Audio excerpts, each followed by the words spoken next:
Doctor साहब, आम तौर पर मुख्तलिफ़ खेलों में जब टीमें इकट्ठी होती हैं तो वो एक फ़ीस मुकर्रर कर लेते हैं कि हम इतने इतने पैसे सारे जमा करवाएंगे और जो टीम जीतेगी उसे इसका इनाम देंगे, या फिर कोई इदारा ऐसा कर लेता है कि वो मुख्तलिफ़ टीमों से पैसे जमा करते हैं और फिर उनमें से जो जीतने वाली टीम होती है उसको वो फ़ीस में जमा किए हुए पैसे इनाम के तौर पे देते हैं। तो क्या ऐसा करना जायज़ है?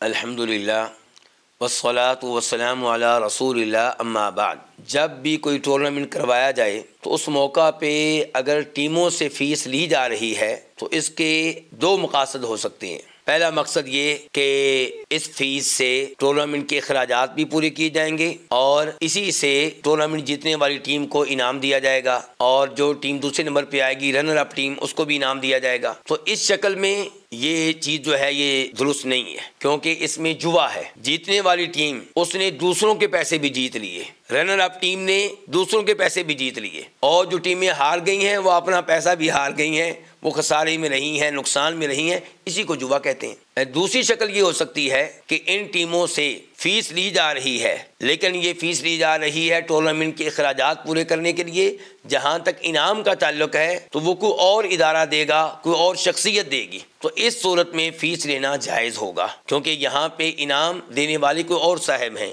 इनाम देने वाला कोई और इदारा है। वल्लाहु ताला आलम।